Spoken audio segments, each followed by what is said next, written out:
ಪರೀಕ್ಷೆಗಳಿಗೆ ತರಬೇತಿ ಪಡೆಯುತ್ತಿರುವ ಅಭ್ಯರ್ಥಿಗಳಿಗೆ ನೆರವಿನ ಮೊತ್ತ 10,000 ರೂಪಾಯಿಗಳಿಂದ 15,000 ರೂಪಾಯಿಗಳಿಗೆ ಹೆಚ್ಚಿಸಲು ಅಧಿಕಾರಿಗಳಿಗೆ ಸೂಚಿಸಲಾಗಿದೆ.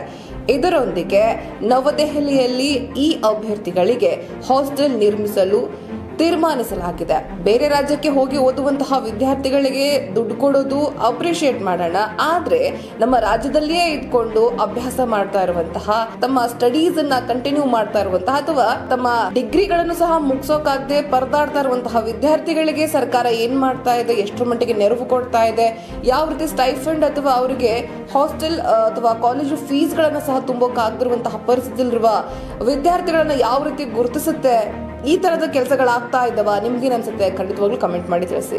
ಜಾಲತಾಣದಲ್ಲಿ ವೈರಲ್ ಆಗ್ತಾ ಇರೋ ಸುದ್ದಿ, ಮೋದಿ ವಿರುದ್ಧ ನಡೀತಾ ಇರುವ ಜಾಲತಾಣದಲ್ಲಿ ಏನ್ ನಡೀತಾ ಇದೆ?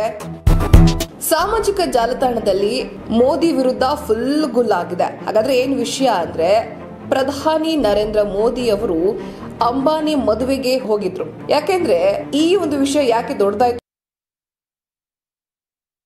ಅಂಬಾನಿ ಮದುವೆಗೆ ಹೋಗೋದಕ್ಕೆ ಸಮಯ ಇದೆ, ಆದ್ರೆ ಮಣಿಪುರಕ್ಕೆ ಹೋಗಲು ಸಮಯ ಇಲ್ವಾ ಇವ್ರ ಹತ್ರ ಅಂತ ಜನ ಇದೀಗ ಪ್ರಶ್ನೆಯನ್ನ ಮಾಡ್ತಾ ಇದ್ದಾರೆ.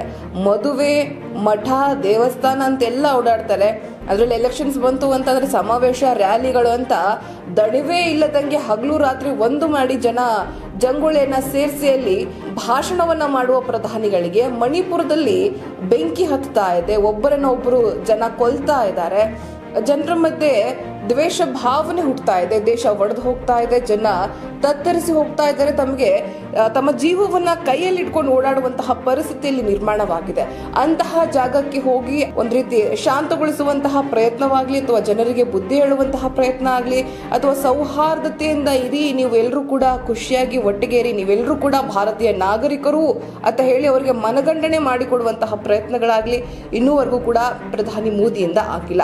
ಹಾಗಾದ್ರೆ ಈ ಕೆಲಸ ಯಾವಾಗ ಆಗತ್ತೆ ಪ್ರಧಾನಿಗಳೇ ಅಂತ ಸಾಕಷ್ಟು ಜನ ಪ್ರಶ್ನೆ ಮಾಡ್ತಾ ಇದ್ದಾರೆ ಜಾಲತಾಣದಲ್ಲಿ. ಸಾಮಾಜಿಕ ಜಾಲತಾಣದಲ್ಲಿ ವೈರಲ್ ಆಗುವಂತಹ ಪ್ರತಿಯೊಂದು ವಿಡಿಯೋಗಳು ಕೂಡ ಕೇವಲ ಮನರಂಜನೆಗೋಸ್ಕರ ಇರೋದಿಲ್ಲ, ಕೆಲವೊಂದು ಸಮಾಜ ಸುಧಾರಣೆಗಳಿಗೋಸ್ಕರನೂ ಇರುತ್ತೆ, ಇನ್ನೂ ಕೆಲವೊಂದಿಷ್ಟು ಇಂತಹ ನಾಯಕರ ಕಿವಿ ಕಣ್ಣು ತೆರೆಸೋ ನಿಟ್ಟಿನಲ್ಲಿಯೂ ಕೂಡ ಇರುತ್ತೆ. ಈಗ ಅಂತಹದ್ದೇ ಒಂದು ಟ್ರೆಂಡ್ ನಡೀತಾ ಇದೆ ಅಂತ ಹೇಳಬಹುದು. ಇದು ಉತ್ತಮವಾದ ಟ್ರೆಂಡ್. ಇದಕ್ಕೆ ಮೋದಿ ಅವರು ಯಾವ ರೀತಿ ಸ್ಪಂದಿಸ್ತಾರೆ ಅಥವಾ ಮುಂಚೆಗಿನ ಹಾಗೆ ಈಗಲೂ ಕೂಡ ಕಿವಿಯನ್ನ ಹಿತ್ತಾಳೆಯದ್ದಾಗಿಸಿಕೊಂಡು ಏನು ಕೇಳಿಸೋದಿಲ್ಲ, ನೀವು ಹೊರಗಡೆಯಿಂದ ಎಷ್ಟು ಬೇಕಾದ್ರೂ ಬಾರಿಸ್ಕೊಳ್ಳಿ ಅಂತ ಸುಮ್ನೆ ಇರ್ತಾರ? ನೋಡ್ಬೇಕು. ಹೇ ಸೀತಾರಾಮ್ನ ಕ್ವಿಕ್ ಲುಕ್ಗೆ ಸ್ವಾಗತ. ನಾನು ನಿಧಿ ರಾಠೋಡ್. ಕಡಿಮೆ ಸಮಯದಲ್ಲಿ ಹೆಚ್ಚಿನ ಸುದ್ದಿಗಳನ್ನ ನೋಡ್ಕೊಂಡು ಬರೋಣ.